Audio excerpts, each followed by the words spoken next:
Une première poignée de main entre Paul-Henri Sandaogo Damiba et l'un de ses autres. Puis une deuxième avec un autre. Et c'est fini. Il n'y aura pas de Roch-Marc Christian Kaboré, ni de Michel Kafando, encore moins de Yacouba Isaac Zida, pourtant annoncé à cette rencontre de haut niveau entre anciens présidents burkinabés pour parler de paix et de réconciliation nationale. Le huis clos va donc se tenir à 3.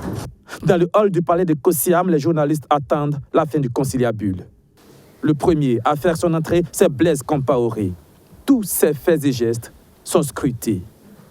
Sa démarche légèrement hésitante, le regard un peu fuyant. Il est suivi de Jean-Baptiste Ouedraogo. Tous les deux vont être rejoints par Paul-Henri Sandaogo Damiba.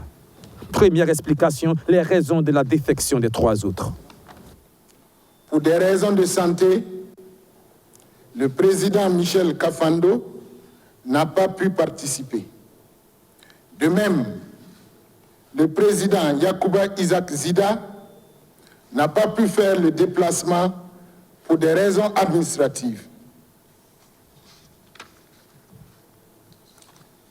Le président Kaboré a quant à lui été physiquement empêché par un groupe d'individus de participer à la rencontre. Nous avons pris acte et nous l'invitons à ne pas se mettre en marge de la démarche en cours. Son deuxième message va s'adresser justement à tous ceux chez qui l'initiative suscite du scepticisme. Aux Burkinabés qui se sont exprimés en défaveur de notre démarche, nous leur disons que le processus n'est pas fait pour consacrer l'impunité, mais pour contribuer à la recherche de solutions pour un Burkina Faso de paix et de cohésion. Nous les appelons à mettre l'intérêt supérieur de la nation au-dessus de toute considération politique ou partisane.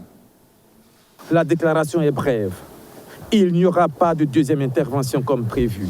Les 2 anciens présidents quittent la salle et se dirigent vers leur véhicule. Les 2 hommes se disent au revoir et Jean-Baptiste Ouedraogo est le premier à partir. Puis arrive le véhicule de Blaise Compaoré. Il s'approche. Et puis en quelques secondes, il a ce geste de la main avant de s'engouffrer à son tour dans la voiture et de quitter, lui aussi, le palais de Kosiam.